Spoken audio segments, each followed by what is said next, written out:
গত ২ মাস হলো তনিমার দাদার সাথে দাদা বৌদির কথাবার্তা নেই। দাদা বৌদির সাথে তনিমার সম্পর্ক খারাপের একেবারে শেষগণ্ডিতে।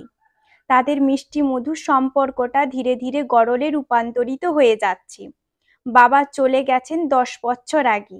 এই বৈশাখ এলে মারও চলে যাওয়া ৩ বছর হয়ে যাবে। তনিমার দাদা একমাত্র বোন। যে দাদা বোনের সম্পর্ক দেখে একটা সময় পাড়ার সকলে বলতো, দাদা ও বোনের এই রকম মিল পৃথিবীতে আর কোথাও দেখতে পাওয়া যাবে কিনা সন্দেহ আছে। এখন বাড়িতে গেলে দাদা বৌদির সংসারে উঠতে হয় তনিমাকে। বাবা না থাকলেও বাড়িটা কিন্তু বাবার বাড়ি হয়ে আছে।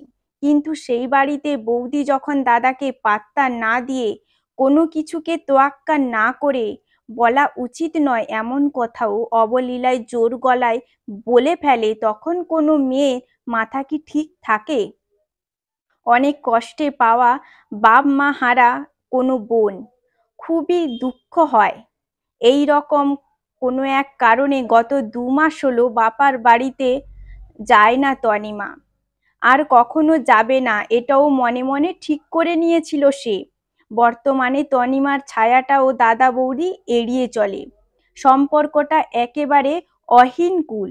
সকালে আর্যকে স্কুল পাঠিয়ে চায়ের কাপে চুমুক দিচ্ছিল তনিমা, এমন সময় ফোন, দাদার ফোন।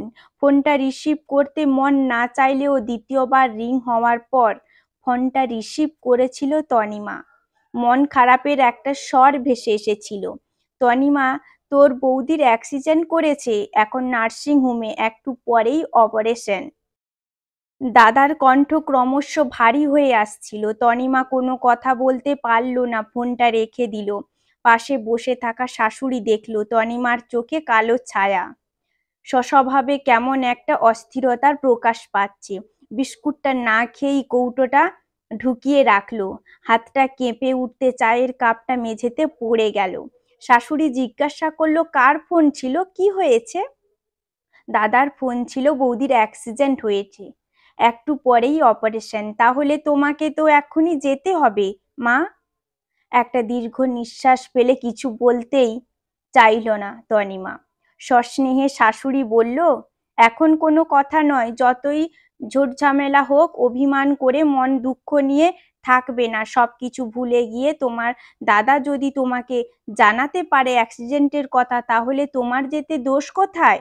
দাদা বোনের মধ্যে এই রকম কথা কাটাকাটি হয়েই থাকে। এসব কিছু মনে করবে না, লক্ষ্মী মেয়ে আমার। যাও, রেডি হও, আমি অনিককে এক্ষুনি আসতে বলছি। মায়ের ফোন পেয়ে অনেক তাড়াতাড়ি অফিস থেকে বাড়ি ফিরল। বাড়িতে ঢুকেই মাকে রান্নাঘরে দেখে জিজ্ঞাসা করলো, মা কি হয়েছে, তুমি রান্নাঘরে, তনিমা কোথায়? তনিমা ঘরে আছে। তুই তনিমাকে নিয়ে এক্ষুনি তনিমা দাদার কাছে যা। তনিমার বৌদির অ্যাক্সিডেন্ট হয়েছে, অপারেশন হবে একটু পরেই। মা, কিন্তু আজও সেই বুলটি বাড়িতে আসবে যে? আমাদের দেখতে না পেলে? তো কি হয়েছে, আমি তো আছি। আর আর্য, আমি যাব আর্যকে স্কুল থেকে আনতে।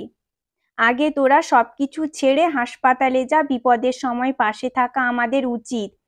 সে শত্রুই হোক বা মিত্রই হোক। নার্সিংহোমে যখন তনিমা ও অনি পৌঁছালো, তখন অপারেশন হয়ে গেছে। জ্ঞান তখনও আসেনি। বৌদির বেডের পাশে মন খারাপ করে বসে আছে দাদা। তনিমাকে দেখা মাত্রই যে অনেক কিছু পেয়ে গেল। সমস্ত রাগ, সমস্ত অভিমান নিমেষের মধ্যে চাপা পড়ে গেল। দাদা বলে উঠল, তুই এলি? তনিমা শুধু বলল, কখন অ্যাক্সিডেন্ট হয়েছে? মুখে স্বভাবতই এসে দাদা বলল, আজ সকালে পাশের দোকানে কিছু একটা আনার জন্য যাচ্ছিল তোর বৌদি, তখনই পেছন থেকে একটা মোটরসাইকেল এসে দুর্ঘটনা ঘটিয়েছে। অপারেশন ঠিকঠাক হয়েছে, ডাক্তার কি বললেন? Operation successful. বৌদি, বাড়ির কেউ আসেনি? না, এখনো তো কেউ আসেনি। ফোন করেছিলাম। তনিমা অনিককে বলল, তুমি দাদাকে নিয়ে এক্ষুনি যাও তো, কিছু খাইয়ে নিয়ে আসো। যা দাদা, সকাল থেকে খালি পেটে কিছু পড়েনি নিশ্চয়ই।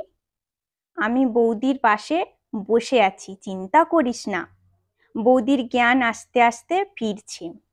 চোখ দুটো অল্প খুলে আবার বন্ধ হয়ে যাচ্ছে।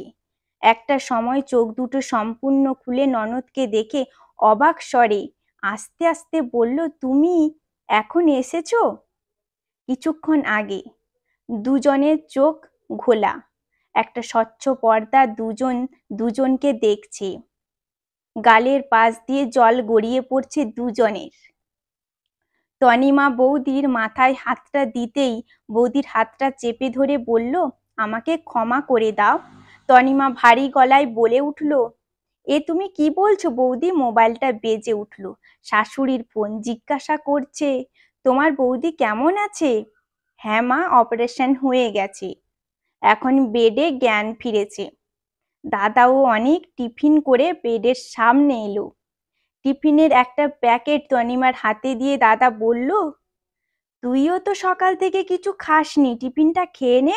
বৌদির দুটো খোলা চুল লক্ষ্য করে চলছিল। দাদার প্রতি বোনের দায়িত্ব আর বোনের প্রতি দাদার খেয়াল। তনিমা বৌদির দিকে তাকিয়ে বলল, আগে সুস্থ হও, তুমিও টিফিন পাবে, বুঝলে? তনিমার কথা শুনে দাদাও অনেক দুজনেই সশব্দে হেসে উঠল। ননদের কথা শুনে বৌদির ঠোঁটেও হাসি আটকাতে থাকলো না। দাদা ও বোনের হারানো আনন্দ ফিরে পেল।